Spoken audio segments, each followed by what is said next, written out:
Bismillahirrahmanirrahim. Alhamdulillahirabbil alamin wassalatu wassalamu ala asyrofil anbiya'i wal mursalin sayyidina Muhammadin wa ala alihi wa sahbihi ajma'in. Qala musannif rahimahullah ta'ala wa dama al-hawla bi darin amin radhiyallahu anhu wa ankum wa qala radhiyallahu anhu. Al-hikmatul hadiyatu wat tis'un mata a'taka ashhadaka birrah wa mata mana'aka ashhadaka qahrah. فهو في كل ذلك متعرف إليك ومقبل بوجود لطفه عليك. الحكمة الثانية والتسعون إنما يؤلمك المنع لعدم فهمك عن الله فيه.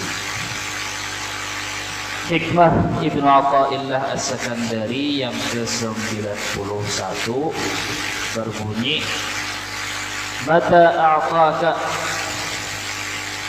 kapanpun Allah Ta'ala memberimu suatu kenyamanan, maka Allah Ta'ala sedang menampakkan kepada engkau akan sifat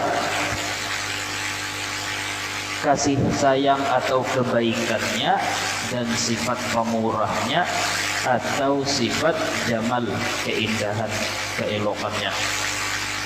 Dan kapanpun Allah Ta'ala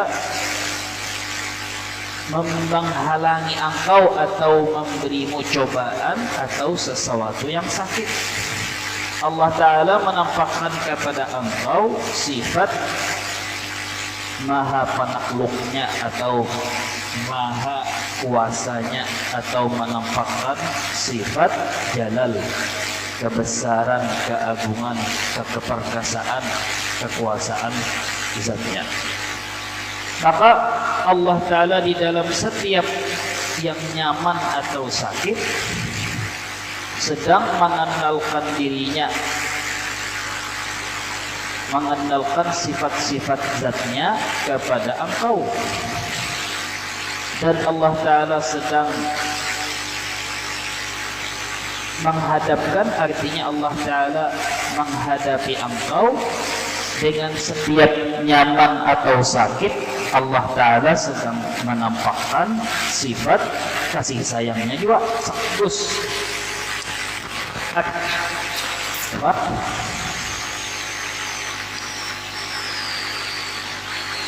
Allah artinya gini, kita di dalam hidup ini kada lepas daripada sifat atau kada lepas daripada keadaan nyaman atau keadaan sakit. Itu sudah ada lagi pilihan ketiga, ada juga tengah-tengah, imma nyaman imma sakit.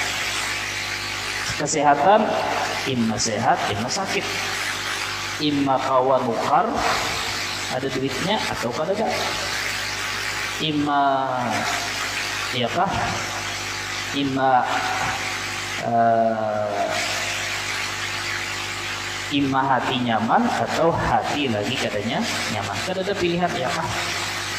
Ada istilah misalkan nyaman, sakit, ketiga tengah-tengah, nyaman kada, sakit kada, kada mau ya lah. Entah itu soal ekonomi atau soal kesehatan atau soal keperluan lain, antara nyaman atau sakit. Nah, ketika Allah Ta'ala memberimu kenyamanan, Allah Ta'ala sedang menampakkan sifat kebaikannya, maha pemberi karunia, maha elok, maha indah. Tapi ketika Allah Ta'ala memberimu sakit juga, Allah Ta'ala menampakkan sifat kuasanya, perkasanya, sifat jalal keagungannya. Tapi, nah ini nanti jadi pertanyaan kena, dua-duanya maukah itu sakit dan diberi Tuhan atau diberi nyaman? Dua-duanya. Tuhan hakikatnya sedang memberi karunia atau mengenalkan zatnya kepada engkau, dan engkau dituntut untuk memandang sifat keelokan atau jalal dan jamalnya Allah Ta'ala, dan dituntut untuk meyakini bahwa tetap di balik sakit atau nyaman itu ada kasih sayang Tuhan, atau ada lutuf, kelembutan, kehalusan perlakuan Allah kepadamu. Timbul pertanyaan, kayak apa kisahnya? Sakit itu artinya mengandung sifat kasih sayang atau kelembutan takdir Allah Ta'ala. Pertama, ya Pak,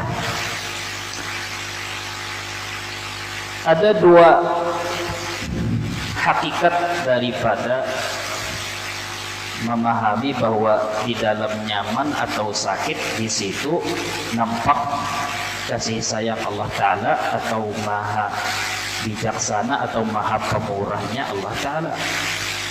Artinya kayak ini, mendiringkas Allah manusia itu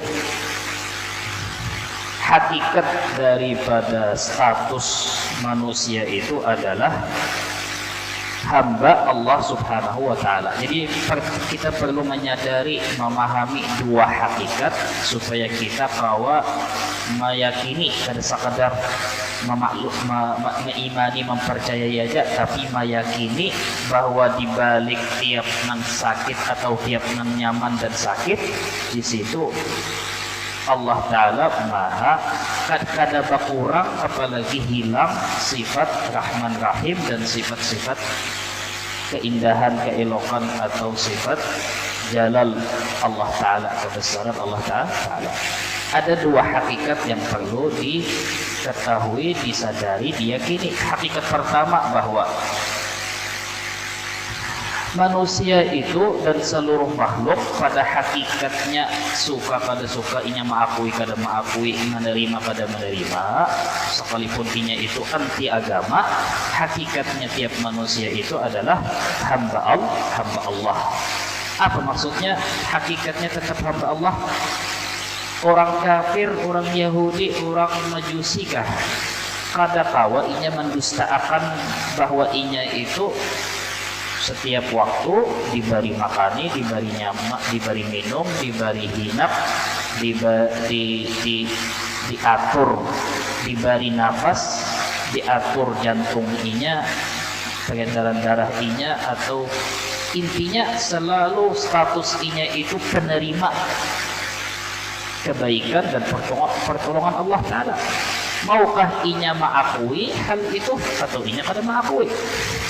Biarpun inya anti agama atau anti yang namanya Tuhan, itu namanya abdulillah ibtirari, hamba Allah secara darurat.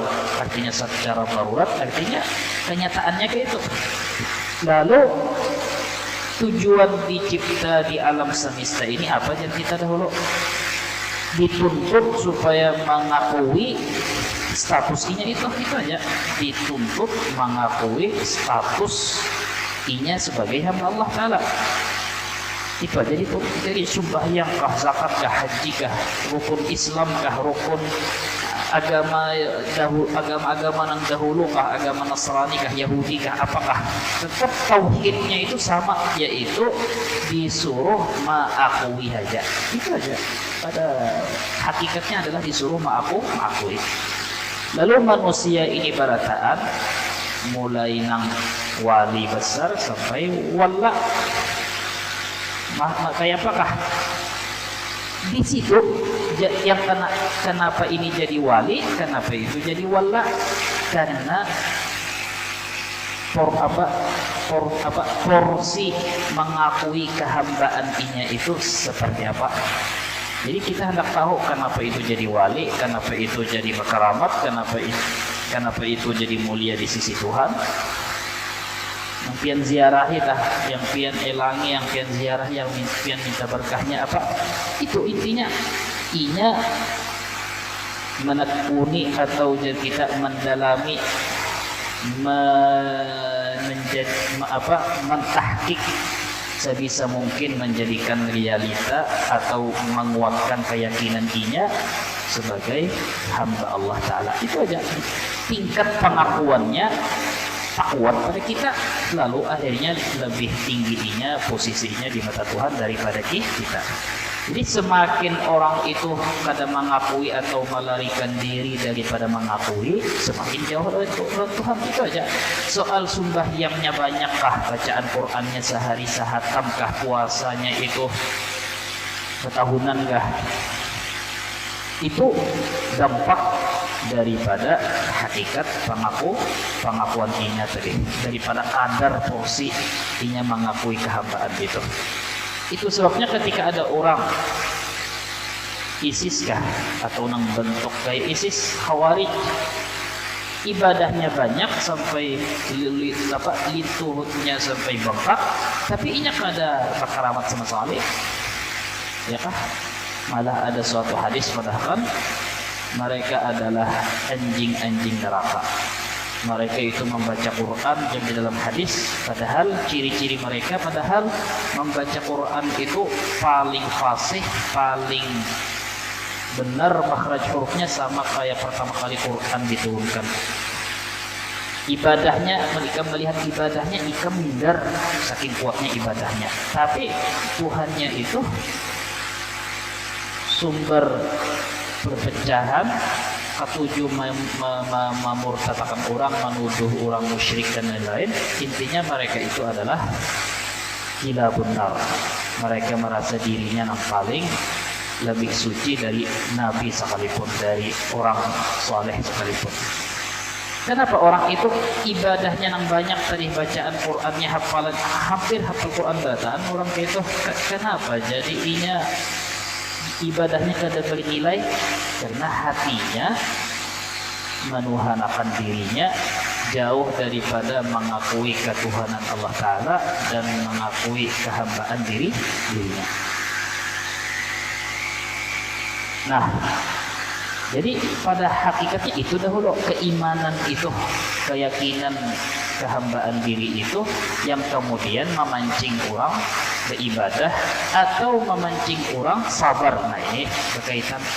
Nah, jadi itu dulu poin pertama.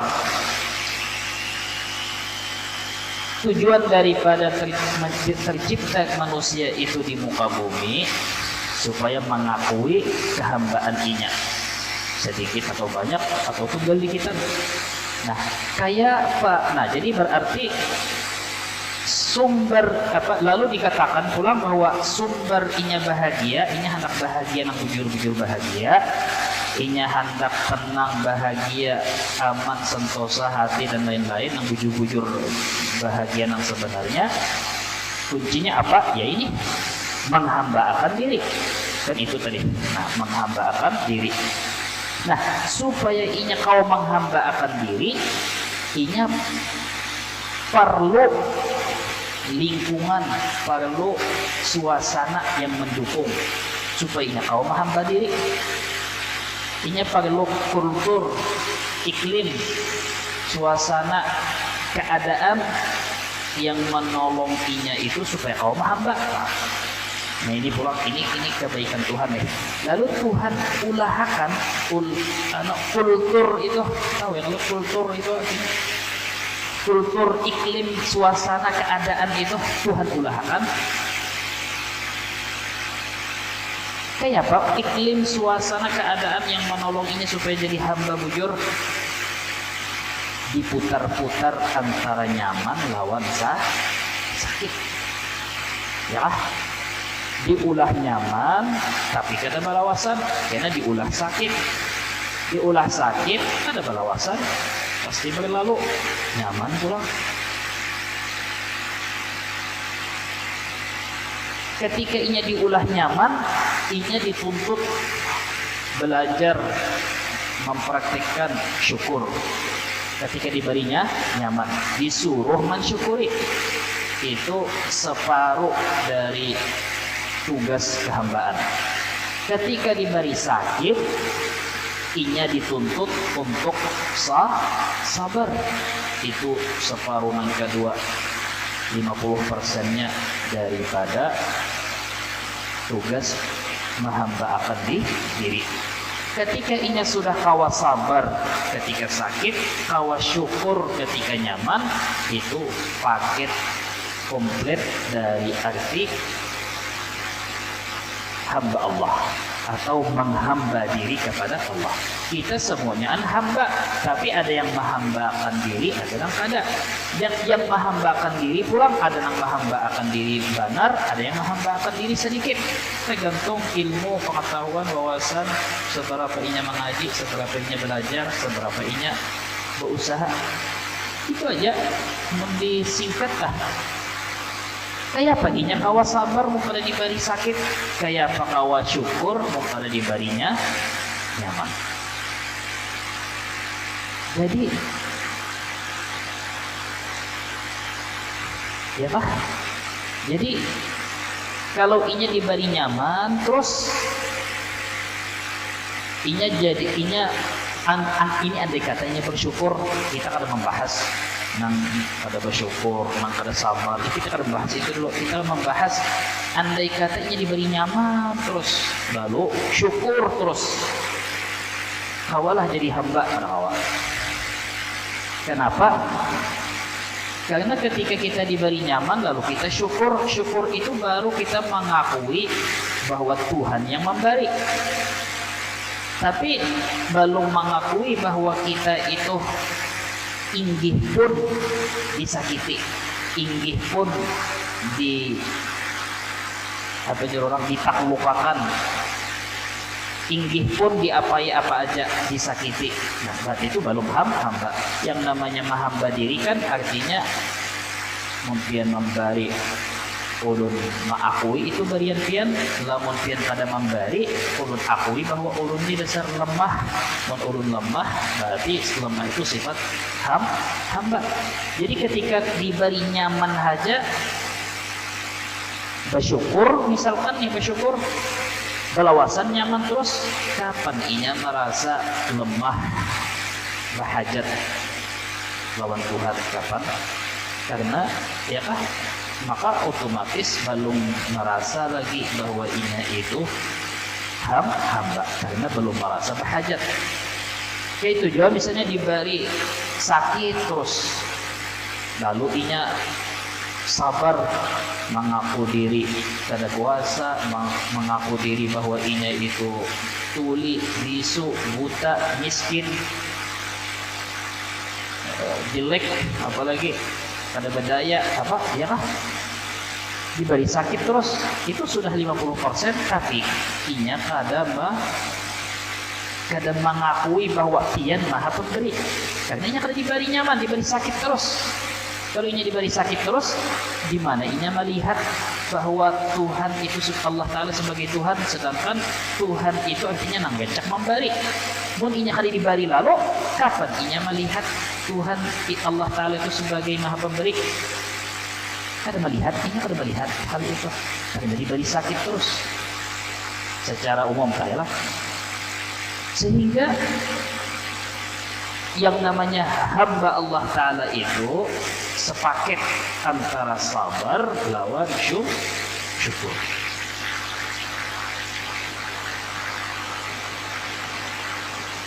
Nah, jadi mau kada mau mustahil kita mempraktikkan sabar, mustahil kita mempraktikkan syukur, namun kita kali diberi dua-duanya, nyaman iya, sakit iya. Nah lupa, mungkinlah ulun nih nyaman aja, nyaman aja, sakit aja, bergantian juga, tapi nyaman aja, sakit kada mau. Pasti kita nyaman di satu sisi, sakit di sisi lain. Lihat aja berataan manusia. Nyaman masalah duit, sakit masalah rumah tangga. Ya, nyaman masalah rumah tangga, anak bini kami kada badauran apa, tapi usaha sakit mencari ngalih. Itu hanya masalah rumah tangga dan duit, belum lagi hal yang lain. Duit banyak, sehat, duit banyak, rumah tangga lancar, tapi penyakitan. Oh inya sehat, anakkah yang sakit, gak lebih menderita lagi hati sama anak yang sakit daripada inya ya. Jadi cari manusia kayak itu, walikah, apalagi wala tadi, nyaman dia, sakit dia, itu masalah keadaan. Masalah keadaan mustahil ya. Jadi mahiri mau kita timbul hati mahiri orang, ingatakan ya, ini ada basic haritan berita nang walaupun kita kada tahu bisa aja banyak daripada kita. Dan kalau dilihat-lihat sama berataan. Kenapa ada manusia nang dalam detik ini, dalam saat ini nyaman aja ada sakitnya, lalu rumah tangga, kesehatan, waktu ini masalah keperluan psikologi apa nyaman pokoknya. Kenapa kada? Namun kada berarti Tuhan lain maha perkasa, lain maha. Ketika pian menyambat Allah Ta'ala Razak, pemberi rezeki, itu sifat-sifat Allah Ta'ala itu bagi sifat wajib. Wajib artinya kada mungkin hilang. Kalau jadi kita harus wajib meyakini bahwa setiap detik, setiap waktu Tuhan maha pemberi rezeki. Kayak apakah bentuknya, duit kah apakah, intinya maha pemberi rezeki. Kalau pian meyakini bahwa aku hari ini kada dapat rezeki, berarti pian mendahkan semalam aja Tuhan maha razak hari ini. Jeda sifat razaknya berarti pian menyamakan, menyekutukan, memusyrikakan secara halus, menyamakan Allah Ta'ala dengan manusia. Karena manusia itu sifat pemberi itu kada permanen. Umbahanu pemberi, umbahanu kada. Guring misalnya, anak pemberinya guring. Allah Ta'ala setiap waktu pasti bersifat maha pemberi. Ya kah? Melihat kita kadakah? Intinya maha pemberi itu pasti ada, mau kada di diri kita, dan pasti ada di diri kita. Ya buktinya kita diberi hinak, diberi gerak, diam apa. Nah sama hal, jadi semua sifat Allah Ta'ala itu sifatnya wajibul wujud, wajib adanya. Berarti ketika Tuhan maha kasih sayang atau maha pemberi, berarti kita lagi dinyamani, berarti Tuhan tidak pernah putus memberi nyaman. Sekaligus Allah Ta'ala itu qadir, muqtadir, qahar, maha perkasa, maha kuasa, maha perkasa. Artinya di diri kita dan di diri tiap makhluk pasti ada sifat Allah maha perkasa. Artinya apa? Ada sakitnya di diri kita nih, pasti ada sakitnya. Kita merasakan kadang-kadang, pokoknya pasti ada sakit. Intinya masalah kelemahan diri, kekurangan diri, ya kah? Tari di dalam awak, di mata, di telinga, di jari ini misalnya terlalat ke apa, pulang luar dalam. Intinya selalu ada sifat yang sebetulnya sifat itu pada nyaman, menunjukkan Tuhan itu maha kuasa. Jadi dikit banyaknya ganal halusnya itu intinya pasti ada. Nah lalu jadi artinya apa? Berarti Allah Ta'ala mewujudkan keadaan sakit dan nyaman itu menolongi kita, membantu kita supaya kita kawa menjadi hamba seutuhnya sebenarnya.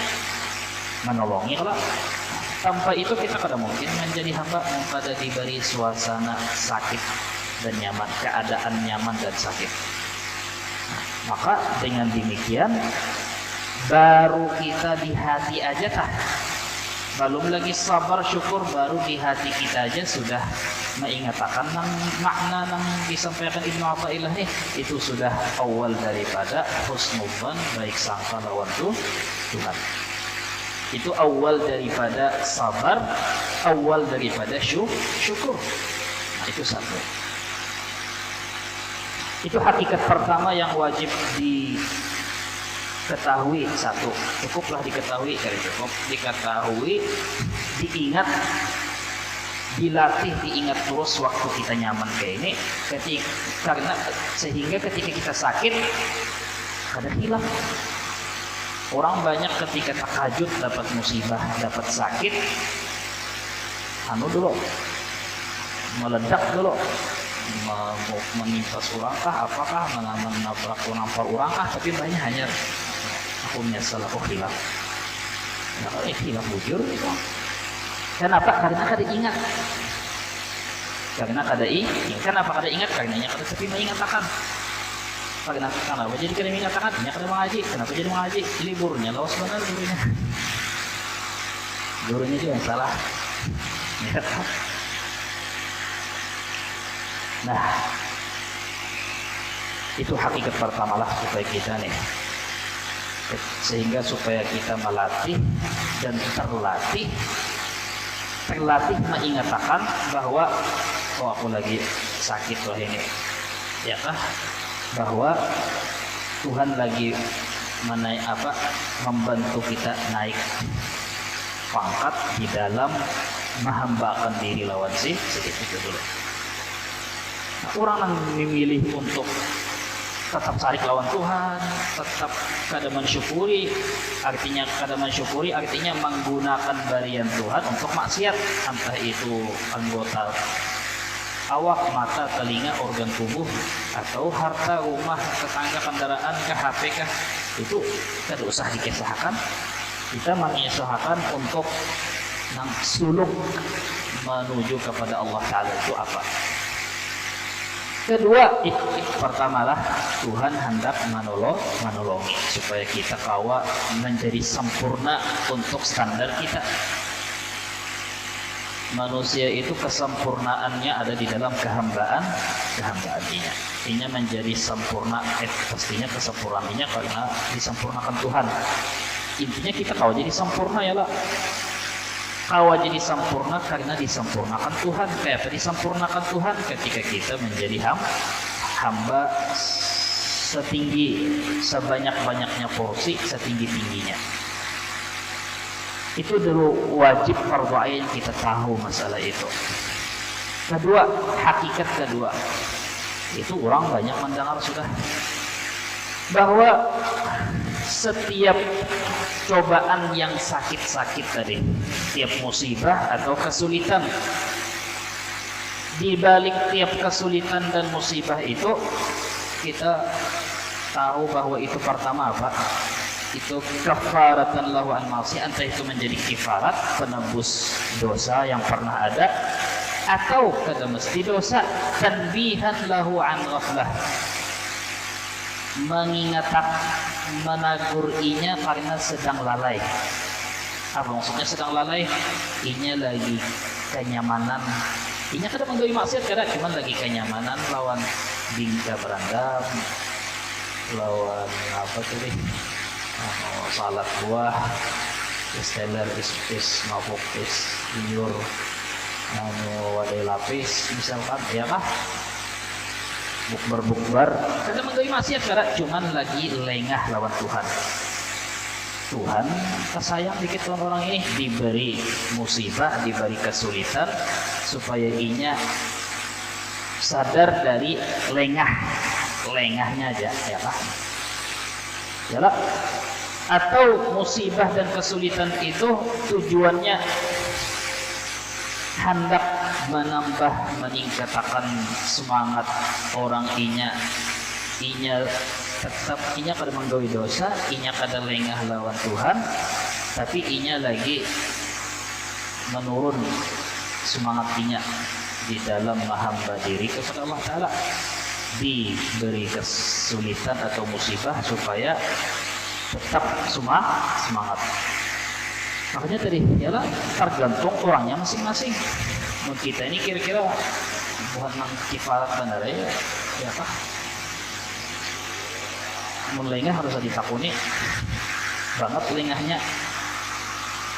Nah, jadi ialah antah itu menebus dosa atau menagurinya lagi lengah aja, atau lagi memudahkan jalan supaya cepat naik, cepat melaju, ya kah?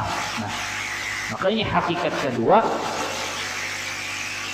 bahwa ini cara yang paling ibaratnya itu obat yang paling mempan bagi ruh kita yang lagi sakit atau lagi lengah atau lagi lupa, ya kah? Seperti mana obat yang paling manjur untuk jasad kita adalah dijauhkan dari segala makanan-makanan. Kadang kita dijauhkan dari makanan kayak misalkan misalkan dijauhkan dari kita, misalnya ada haritan, ada penyakit, apakah gula, kolesterol, apakah ditangati makan durian. Nyaman kalau sedikit, nyaman meninggalkan durian sedikit. Ya lah, masih kau menghindar durian. Pertama ini kada tapi ada di hadapan kita, belum musim, belum ada orang menjual. Tapi ketika disuruh menjauhi, misalkan menjauhi nasi, gula tinggi jar, kurangi nasi. Nah, nasi ini ngalih ham. Makan lain pada nasi, kada mau kanyang. Makan nasi, kembuh gulanya. Nah, andai kata kita diberi dokter gini aja, pian boleh hai makan nasi, ada boleh makan durian dan sejenisnya, boleh hai makan nasi, tapi mau kawa jangan. Boleh hai, cuman memperlambat sedikit kesembuhannya. Nah, maka tapi ketika kita menggawi resep atau nasihat dokter tadi bahwa nasi jauhi sekaligus, jangan durian, nasi jauhi, maka lebih manjur, lebih cepat sembuh meninggalkan nasi daripada sekadar meninggalkan durian, ya lah. Lebih cepat. Nah, jadi kita dalam keadaan nyaman aja meninggalkan yang makruh, lebih cepat menyembuhkan, membersihkan ruh kita. Apalagi kita meninggalkan yang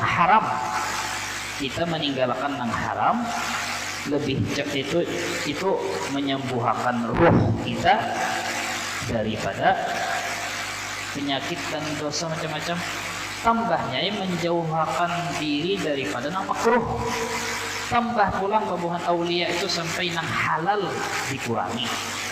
Nang haram sudah ditinggalkan sama sekali, nang makruh ia juga, nang halal dikurangi, sehingga ruhinya di dalam tugas menghambakan diri lawan Tuhan makin cepat daripada kita. Itu kalah keadaannya nih, keadaannya. Tapi itu kan untuk praktek diri kita, untuk mengetahui yang mana nang sempurna daripada nang sempurna, nang bagus daripada nang bagus. Mau melihat orang makan nyaman atau apa, jangan bisa-bisa, jangan terburu-buru menyalahkan orang atau ya kan. Maksudnya itu nang halal pun dikurangi oleh orang-orang saleh, itu nang halal dikurangi hanya seperlunya, kecuali dikeu orang paksai makanan nyaman, diantari orang, disurungi orang makan misalnya, tapi pada dasarnya hatinya kada hendak menghindari, misal ya pak. Nah, jadi ini artinya hakikat kedua itu apa? Bahwa musibah dan kesulitan itu adalah obat terapi untuk roh kita yang paling terbaik. Semakin besar kesulitan dan musibahnya, semakin paten obat yang disiapkan Allah Ta'ala. Itu kedua, hakikat yang kedua dan terakhir daripada yang pertama, yang kedua. Nah, lalu sehingga nih Sehingga kita banyak melihat, dan engkau banyak melihat Jarsidin, banyak orang yang tiba-tiba menghadap kepada Allah, memperbaiki hubungannya kepada Allah setelah diberi kesulitan, diberi musibah, diberi derita, padahal dahulu hatinya keras, padahal dulu hatinya itu sulit menerima yang baik dan benar, ya kah? Padahal dahulunya inya melawan, padahal dahulunya macam-macam, intinya dari musibah dan kesulitan. Nah,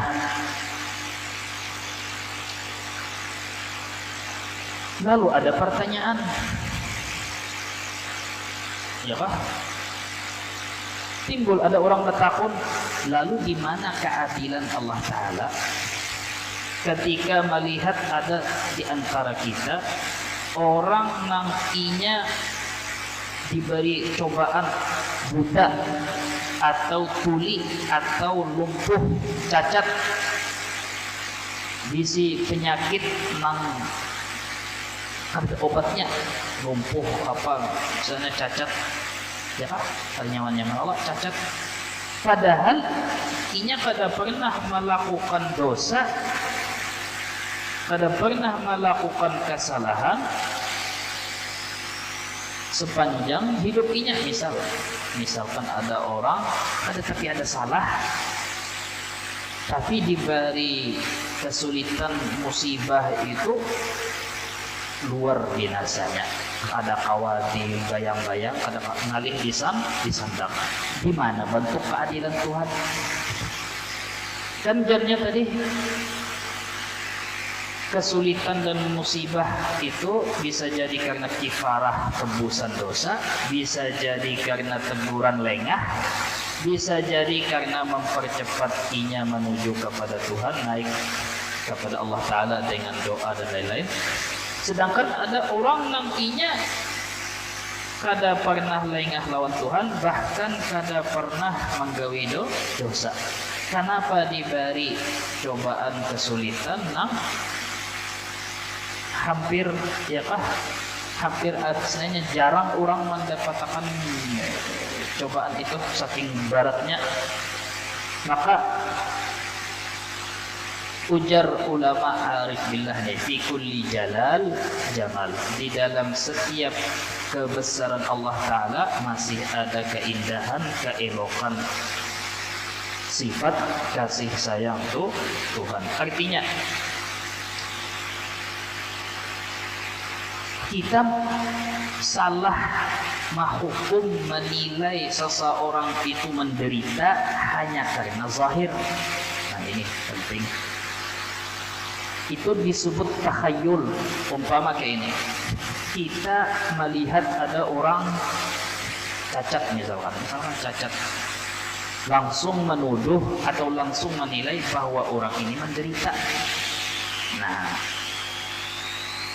kenapa? Atau sebaliknya, melihat orang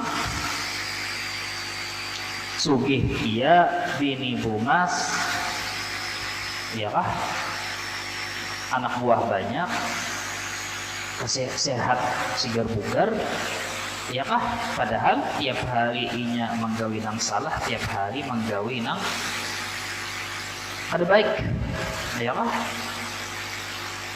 lalu menilai bahwa orang itu dianugerahi Tuhan, dinyamani Tuhan.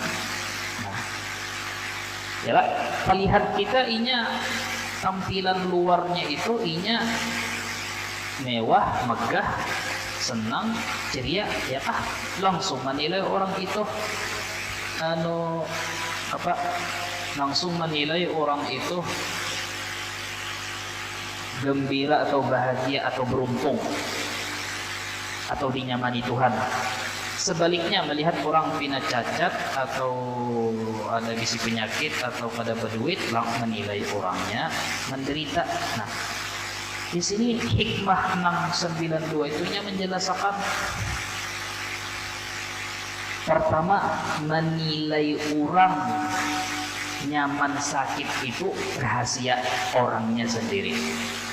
Piyantah, yalah, kada bisi mobil yang kawa menilai pian itu bahagia, tenang, senang, atau galau dan sedih, sakit hati, itu yang kau menilai piannya aja ngampun diri. Yalah, kadar senangnya atau kadar sedihnya yang kau menilai itu pian sendiri. Jadi kita nih menilai orang lain hanya sekilas melihat zahir, tampilan luar, apa yang kelihatan, itu termasuk tersedin takhayul, fuduli. Takhayul artinya duga-duga saja, kira-kira saja. Ya, yang kawatah yang buktinya jadi sedih. Jullal ladzina yantahiruna fi Eropa tadi, hampir semua yang bunuh diri di Eropa, di negara-negara lain, mereka bukan orang cacat, bukan orang buta, bukan orang tuli, bukan orang-orang miskin, ya kah? Tapi justru kebanyakan mereka, hampir semuanya itu orang yang paling tercukupi atau berlebihan hartanya, kenyamanannya, fasilitasnya. Artiskah, pejabatkah, apa?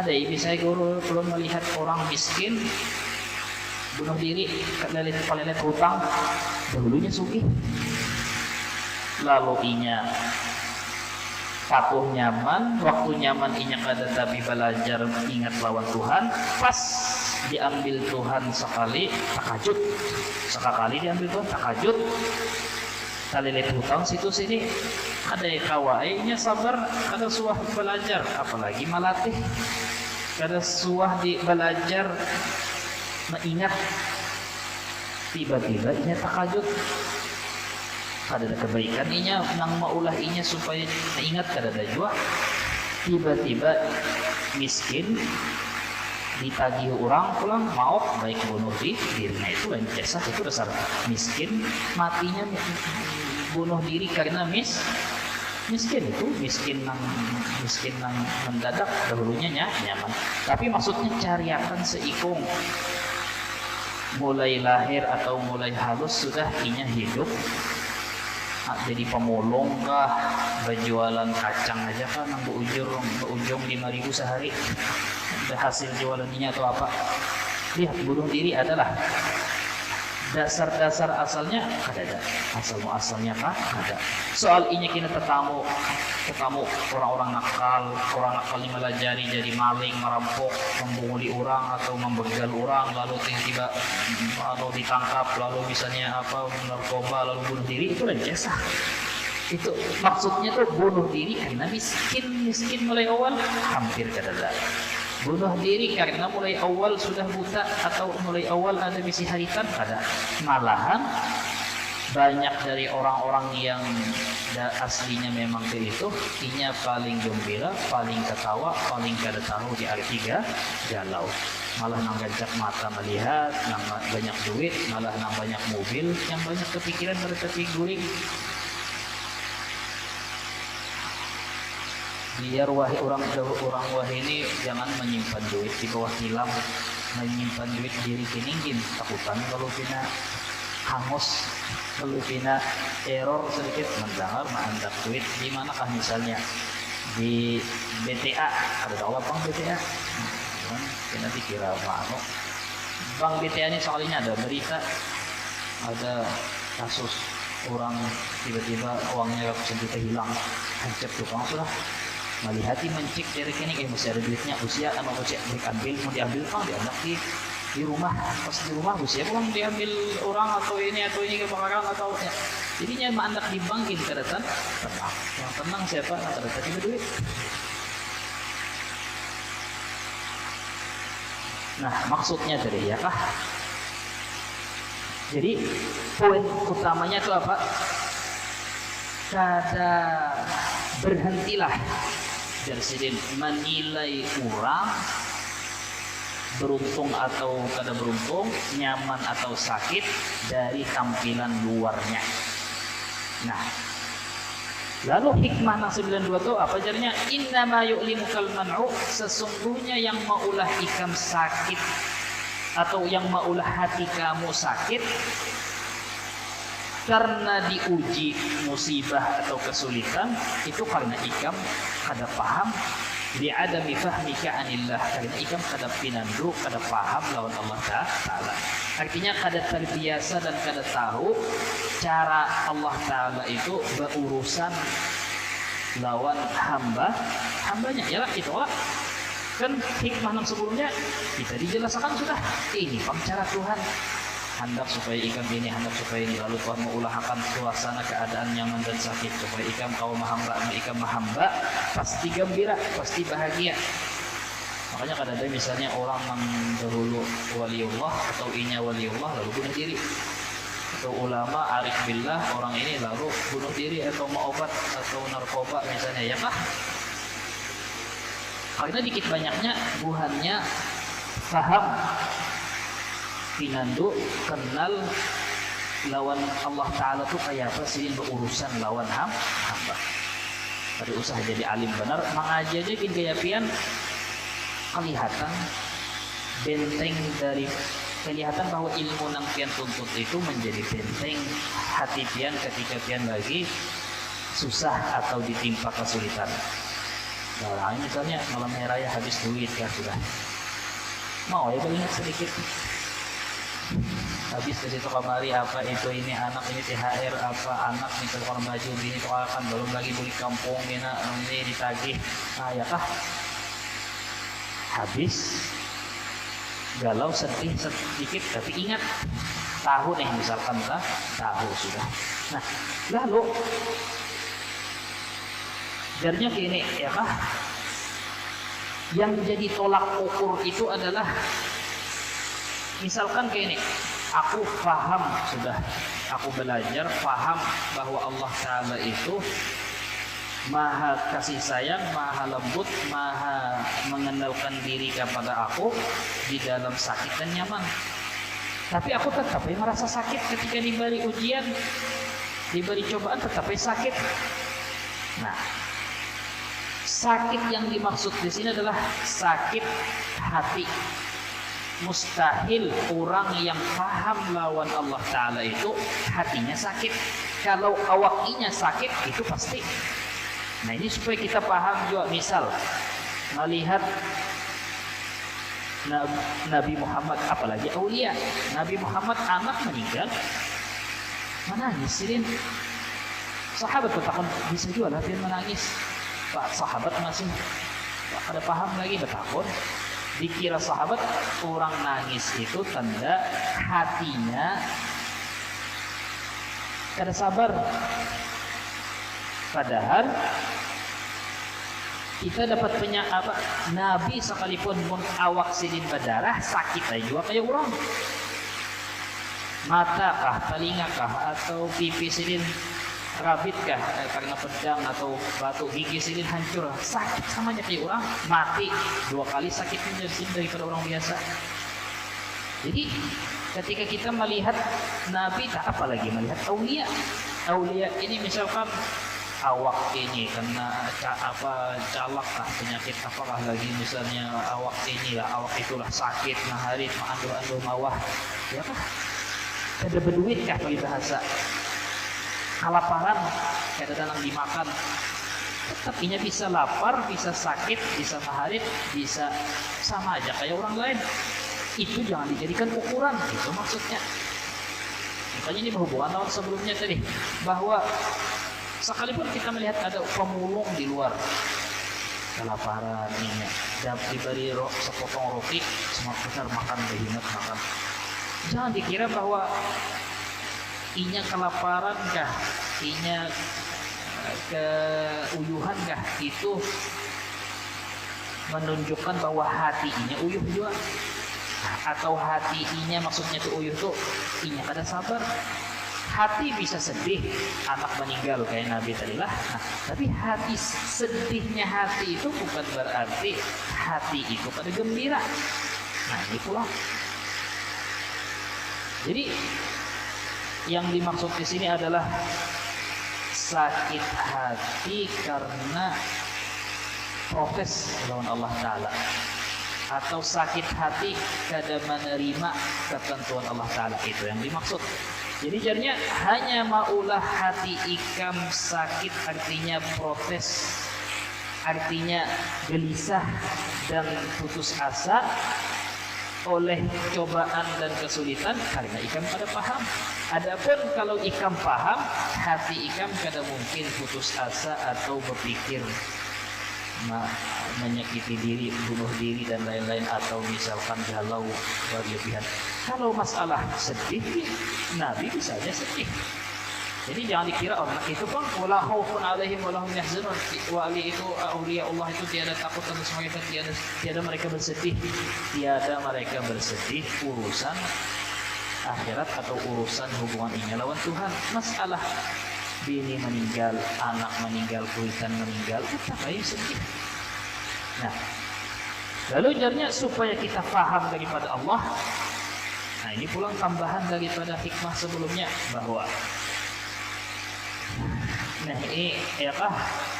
ada 3 hal yang wajib juga kita ingat di dalam musibah dan cobaan yang menimpa kita.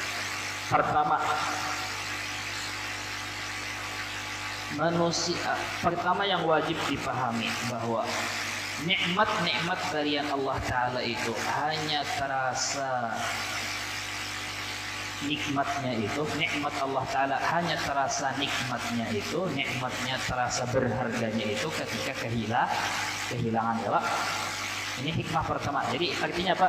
Tuhan hendak maulah kita makin sadar nikmat-nikmat yang diberi sidin dengan diambil tunggal di kita. Ya Pak. Itu mungkin pian tahu masalah itu sudah, cuman ada perlu ditambah sedikit.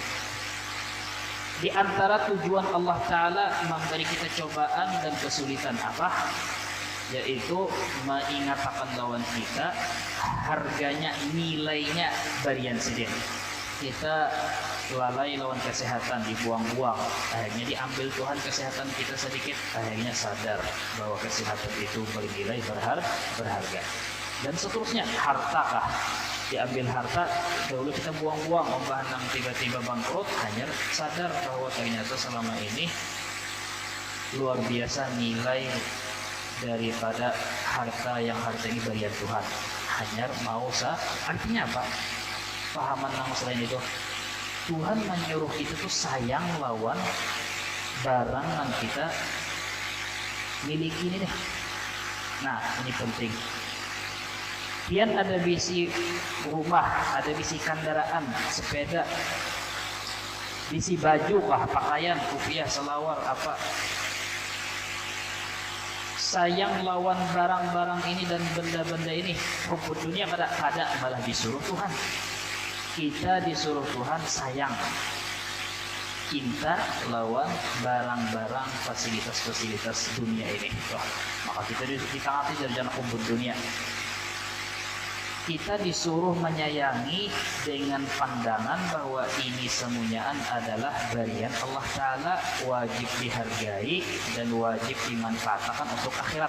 Itu namanya cinta dunia yang hakikatnya adalah cinta akhirat, atau cinta dunia, cinta fasilitas dunia yang hakikatnya cinta lawan Allah Ta'ala. Itu yang dimaksud. Adapun yang maksudnya hubbud dunia, cinta dunia yang tercela itu, kita kecintaan banar lawan barang kita ini sampai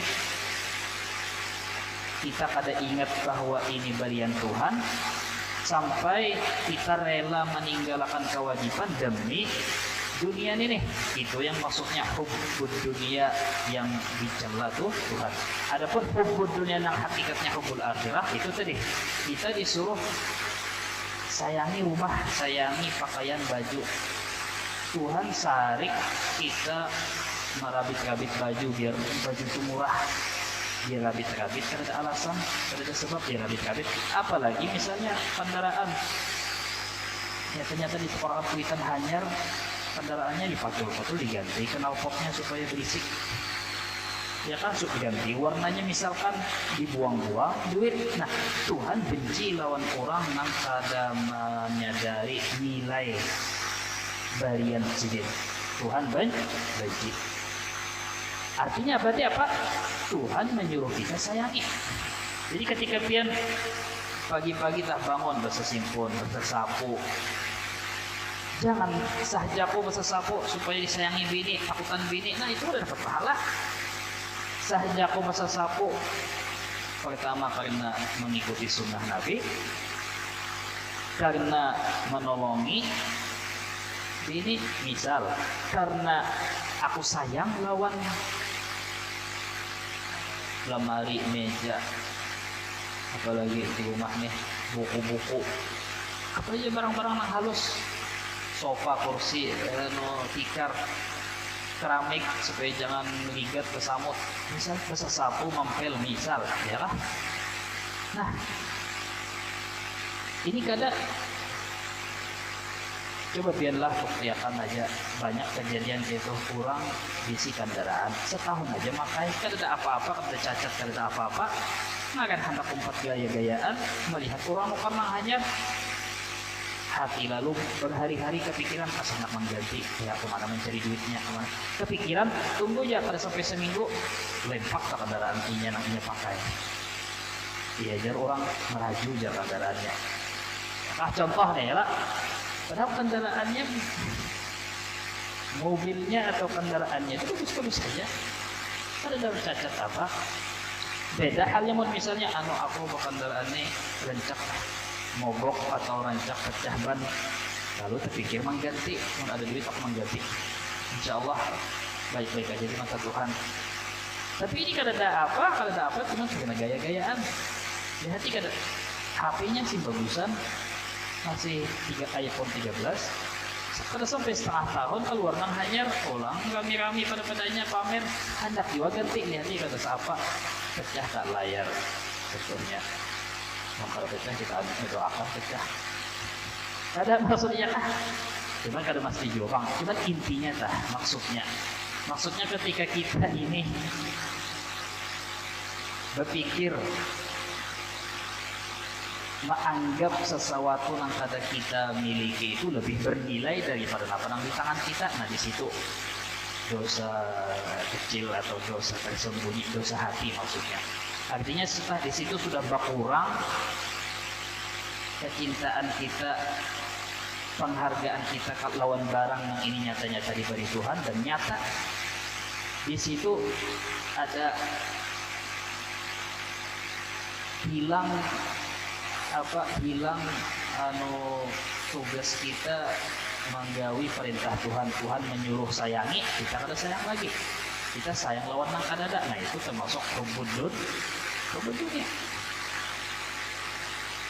Jadi pian isi kendaraan tah dirawat, diharagu, dibersihi, mungkin sibuk atau pian kada ada waktu atau dasar kada ingat atau urusan lain apa. Jadi jangan melihat kendaraan orang rigat berarti kada mensyukuri, kada keluar. Maksudnya itu ketika pian lapang dan kawa keingatan dan keingatan aja tah kada tekanannya haur apa lagi ingat lagi apa, dan pian sadar nih kendaraan dari rigat, biar ini dikatakan kan kendaraan buruk juga. Nah ini lawas juga sudah lain. Mun kendaraan hanyar disayangi, mun kendaraan sudah lawas buruk juga ya biar ya sudah pada saat berhemat diharagu. Nah, itu kesalahan kita tanpa kita sadar bahwa kita itu sudah awal daripada mengkufuri atau awal daripada kita itu pada menghargai barian Tuhan. Ketika kita sudah menganggap pada perlu dirawat, kada perlu dibersihi karena buruk, padahal ini hanya buruk tetap barian Tuhan. Yalah, hanya atau buruk tetap barian Tuhan. Lalu disuruh, inna li nafsika alaika haqqan, inna li anak ika pada hak, keluarga ika pada hak, harta ika pada hak, kesehatan ika pada hak. Ya kan? kesehatan, kada ingat lagi mencari duit berhemat sampai kada ingat kesehatan, ya kah? Kada ingat di diri, kada diingat di nasib diri kayak apa kena dikubur, kada ingat lagi lono, kada ingat rumah bahagia, rumah ini anak ini, iya kah? Intinya banyak hak-hak yang terlanggar.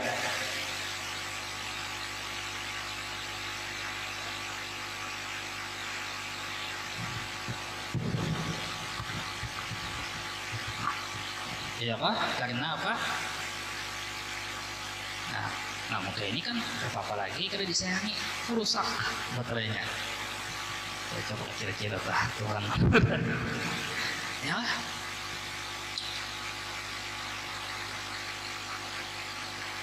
Artinya itu kelihatannya hal yang sepele, tapi ketika larut itu asal muasal kita jadi ada ngalih, tenang, gembira, bahagia atau senang dengan berian Tuhan. Itu asal muasalnya. Asal muasalnya tadi kita lebih menghargai, lebih menganggap bernilai barang yang ada di tangan kita, yang belum diberi Tuhan. Yang ada di tangan kita dianggap sepele. Padahal innallaha yuhibbu an yara athara ni'matihi ala 'abdihi. Tuhan ketujuh melihat hambanya itu menampakkan berian Tuhan atau menampakkan berian Tuhan. Nah, kalau pakaian bagus ini berian Tuhan daulah. Nah, Tuhan pada lawan orang atau maksudnya itu niatnya di hati supaya orang melihat bahwa inya itu dinyamani Tuhan, bahwa Tuhan itu maha pemurah, itu niatnya ya. Jadi ibadah walaupun hanya berpakaian yang bagus, inya sarwan sepanjang inya di pengantinan sejam 2 jam, sepanjang itu dicatat Tuhan ibadah karena niatnya dasar bujur kayak itu.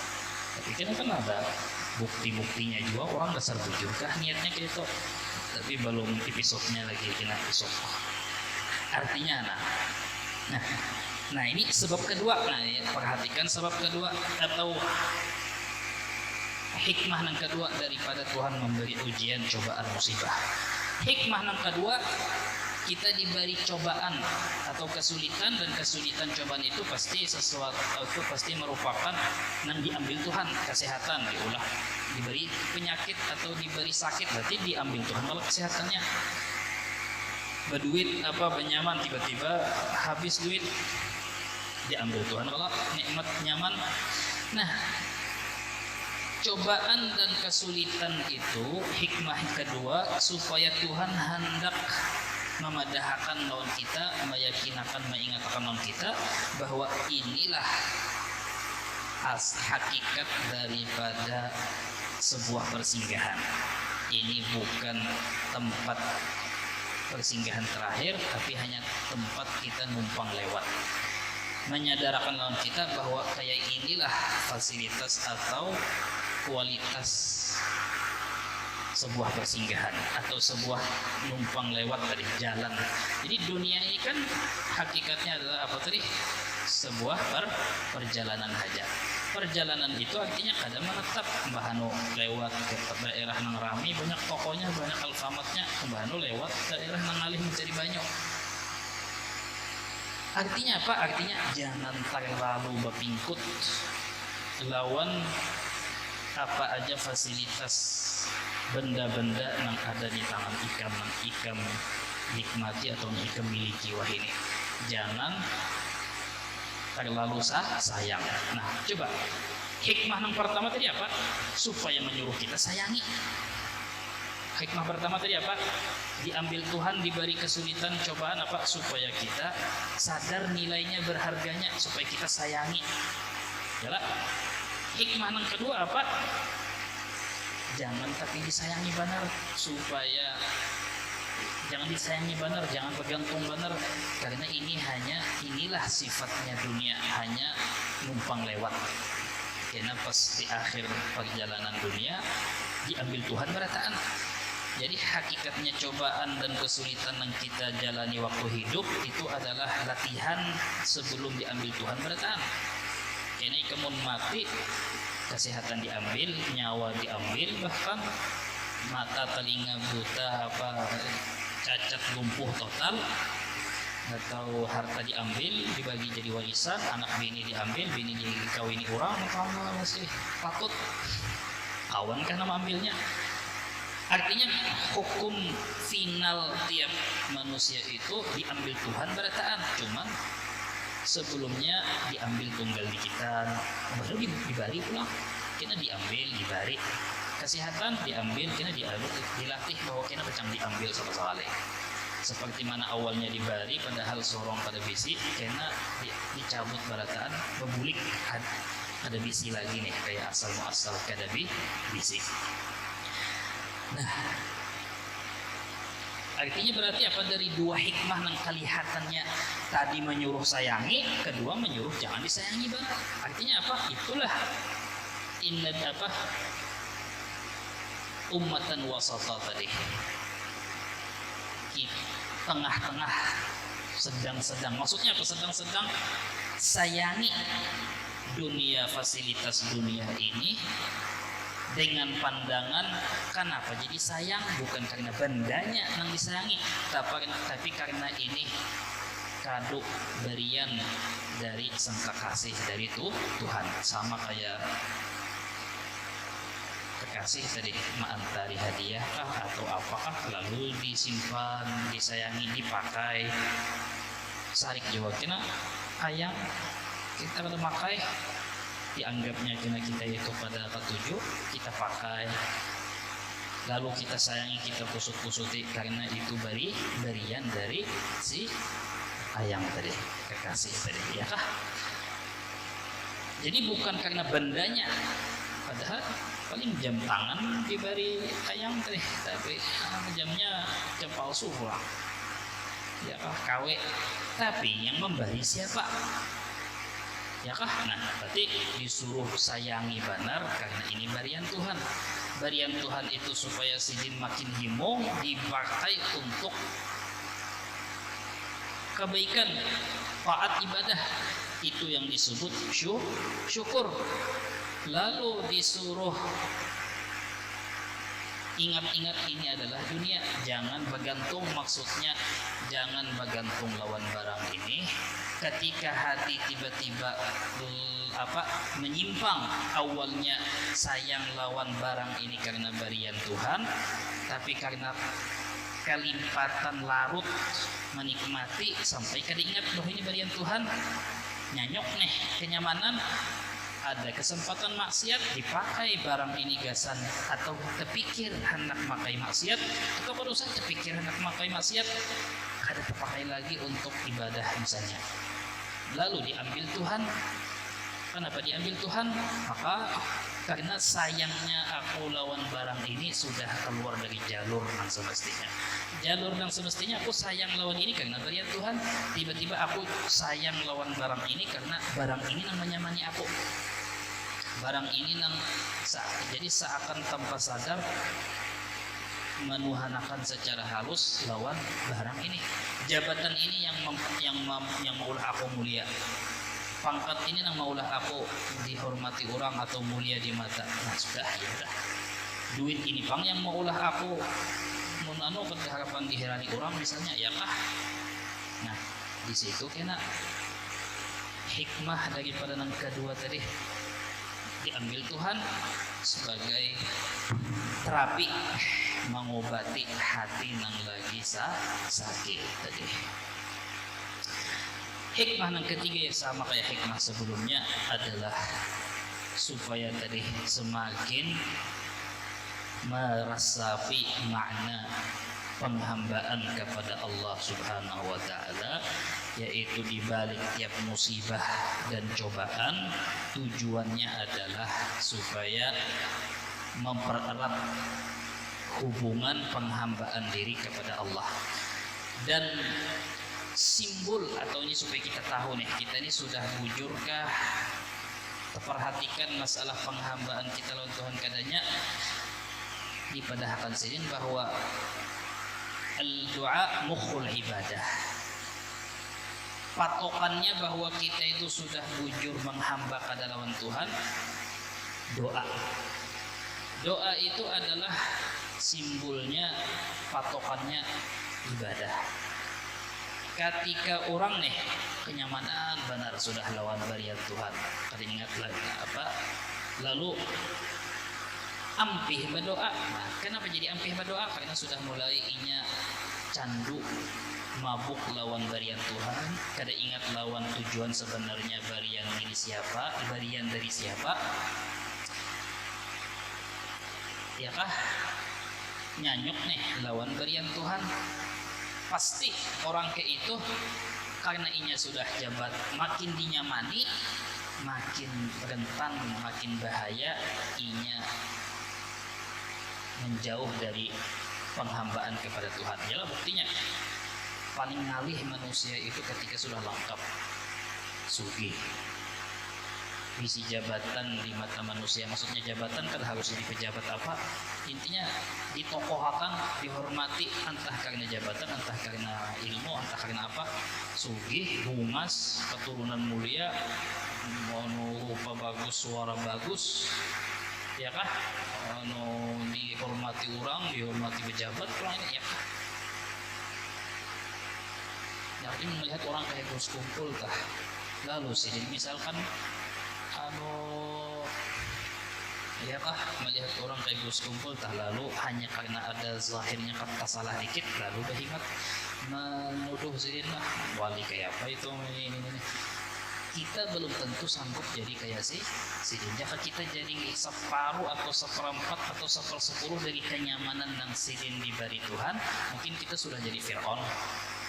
Sidin diberi harta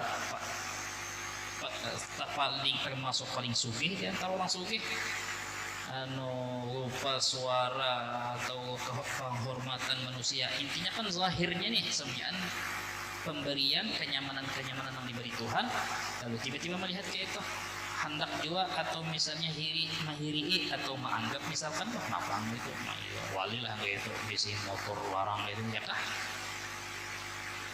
Padahal letih orangnya kayak apa, hati kita kayak apa. Kita diberi 10% aja dari kayak sidin, mungkin kita sudah lawan kuitan gitu dari pinanggo lagi kayak apa, sumbahyang gitu kan ingat lagi. Nah jadi supaya menjadi ukuran kita masing-masing tah, tanpa menilai orang lain, karena kita tahu apa gawian orang di rumah kita nih, seberapa kita ini sudah bujurkah, pas sajakah sudah pengaku-ngaku sebagai hamba, bujurkah penghambaan. Lihat seberapa serius kita di dalam berdoa. Makanya ayat Qur'annya tadi apa? Sesungguhnya innalladzina yastakbiruna an ibadati, orang yang menyombongkan takabur, mensombongkan diri dari ibadah kepadaku akan masuk surga kekal. Lalu ayat sombong ini datangnya sesudah apa? Sebelumnya ada ayat wa qala rabbukum ud'uni astajib lakum. Dan Tuhan kalian, jar Nabi Muhammad berkata, berdoalah kalian kepadaku, akan niscaya akan aku kabulkan doa kalian.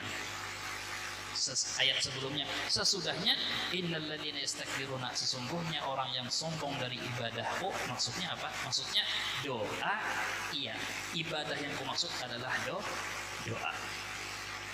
Itu tafsir.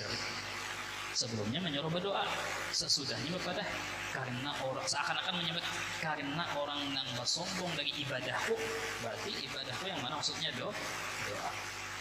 As-salah lugatan doa, sembahyang ya doa, puasa ya doa, haji doa secara zahir, ya kah? Tapi secara hakikatnya juga nih doa juga. Artinya orang berdoa, buju-buju berdoa Allah Taala pasti aja sembahyang, ya kah?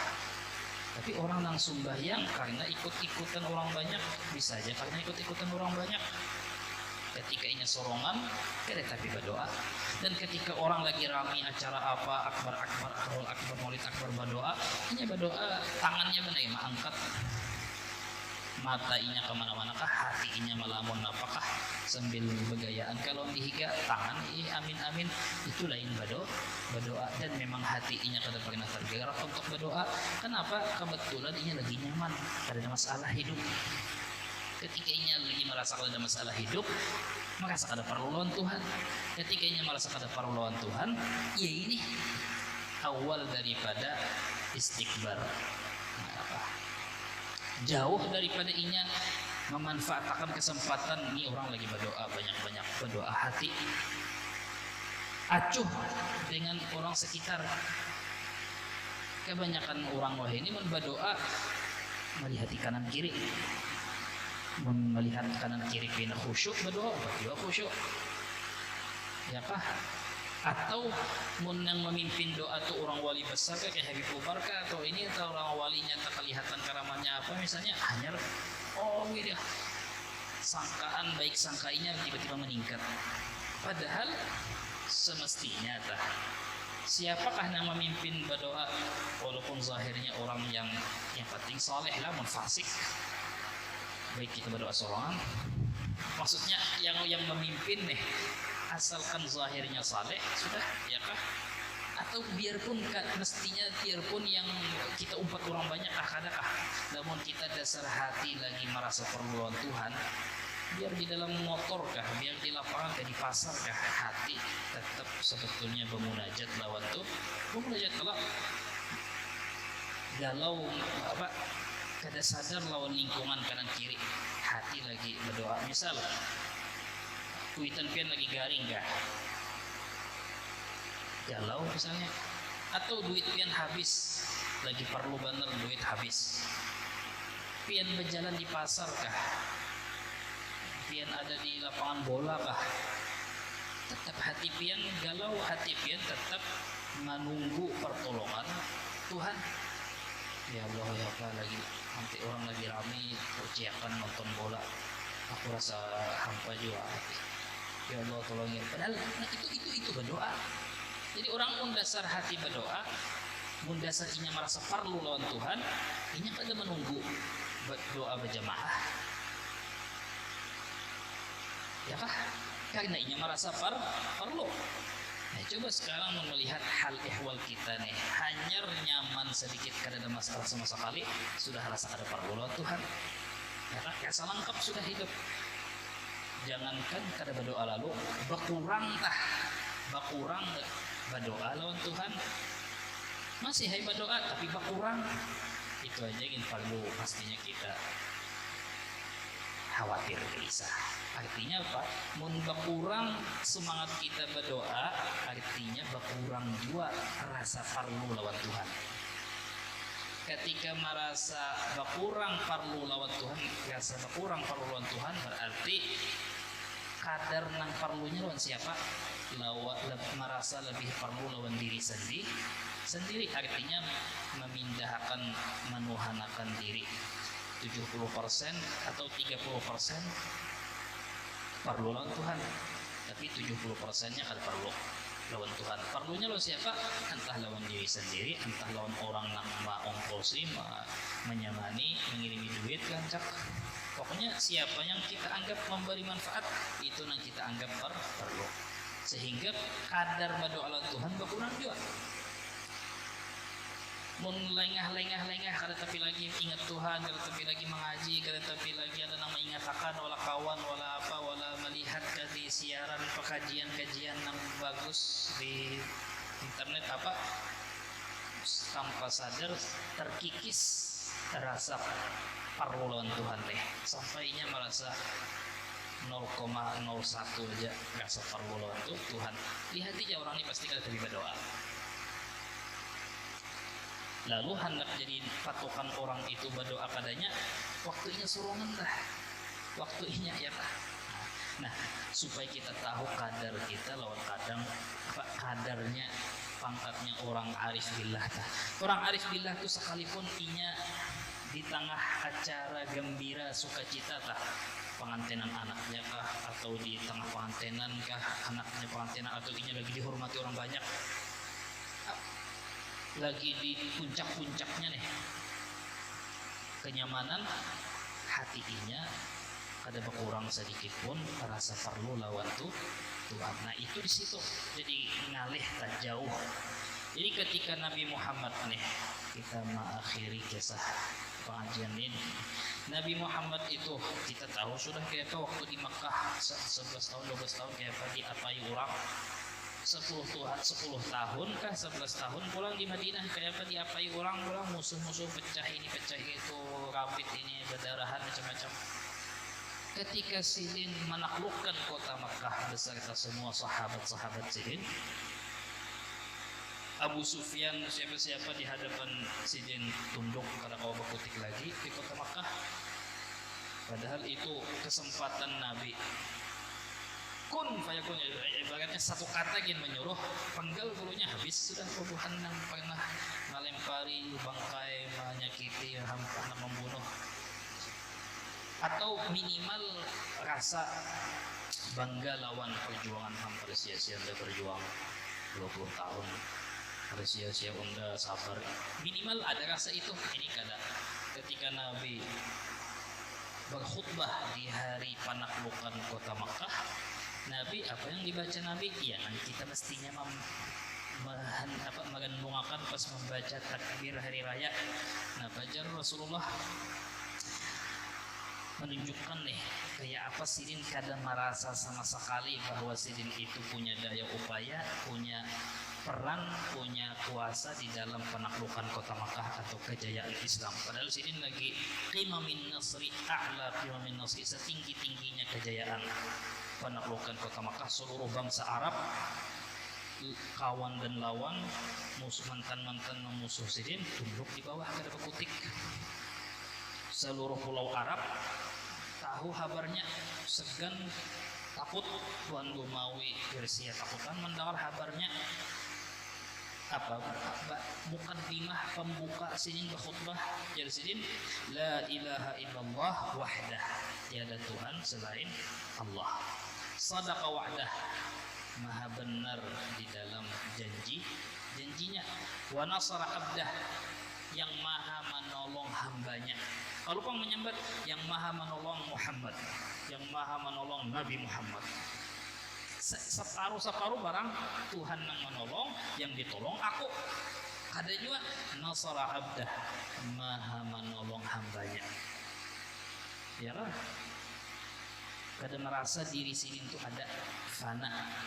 Wa a'azza jundah, dan memuliakan tentaranya. Sahabat-sahabat Sidin, tentara-tentara Allah Ta'ala. Nah, walam yaqul nasara nabiyah, Sidin kada berkata maha menolong nabinya, maha menolong rasulnya. Sampai itu aja gini kada. Ya. Jadi ketika di puncak-puncaknya, sepuncak-puncaknya kenyamanan, penghormatan, kemuliaan, tetap ingat lawan, tetap merasa parlu lawan Tuhan. Ya, kita kada hanya diumumkan isbat, sidang isbat esok hari raya, hari kemerdekaan. Oh, siapa sudah?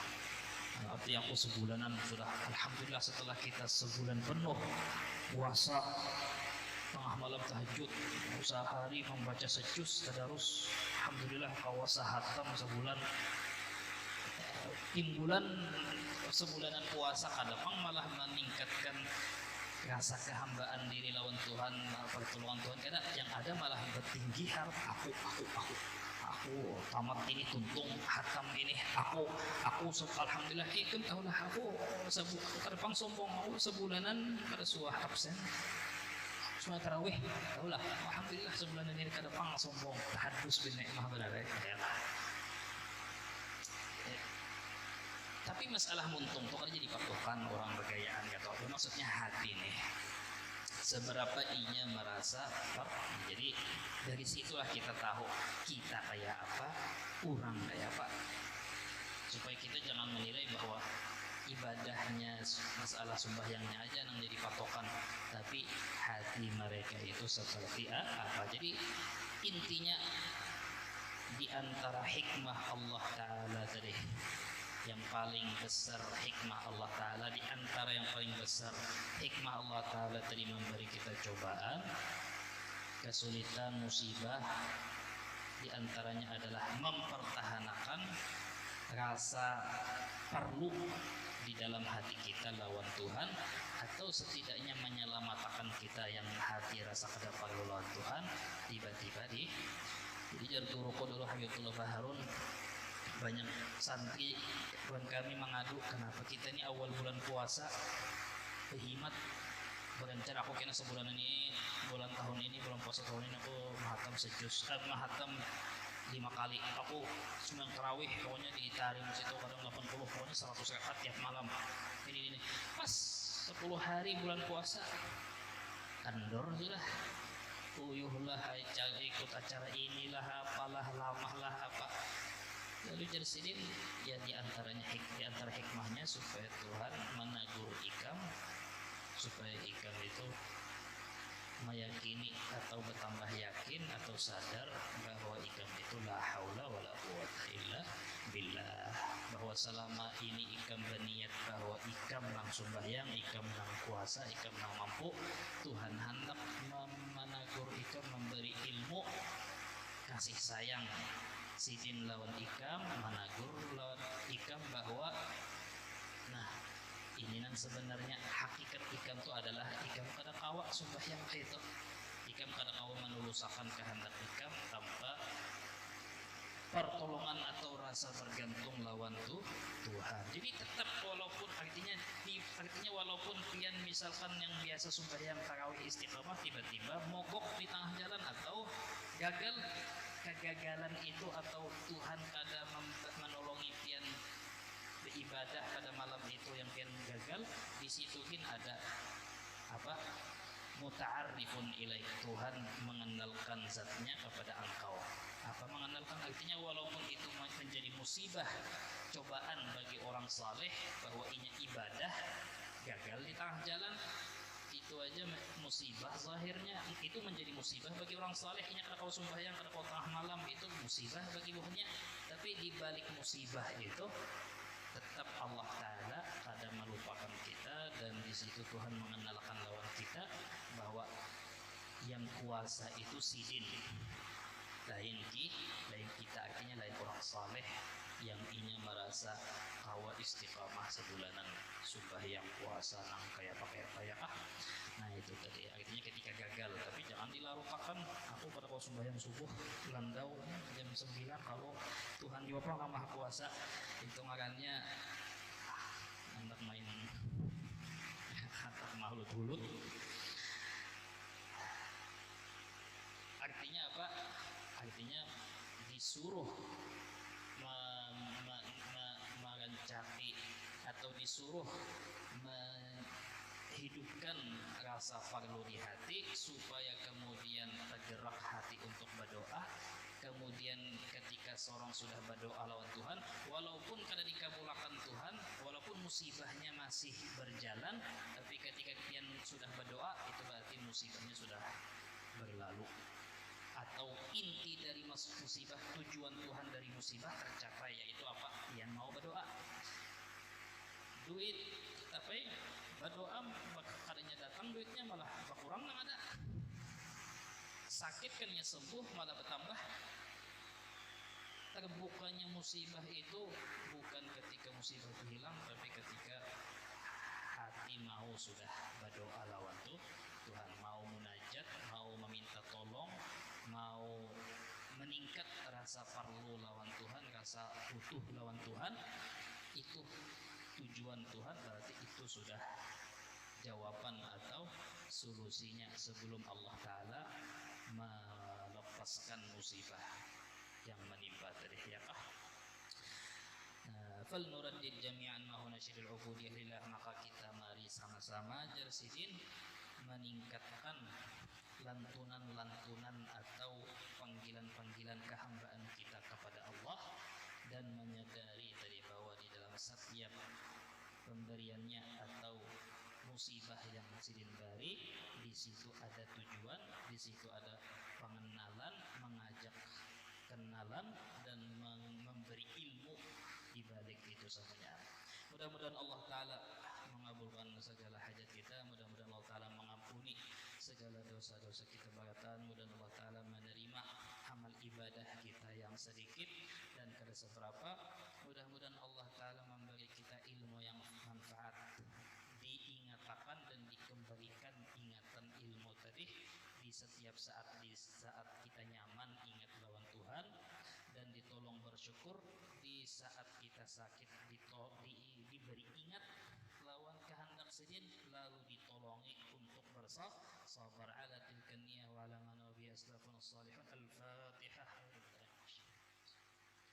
صراط الذين أنعمت عليهم غير المغضوب عليهم ولا الضالين آمين. بسم الله الرحمن الرحيم الحمد لله رب العالمين. اللهم صل على سيدنا وصحبه اجمعين. اللهم انفعنا بما علمتنا وزدنا علما وذكرنا ما نسينا علمنا ما جهلنا اللهم صل وسلم على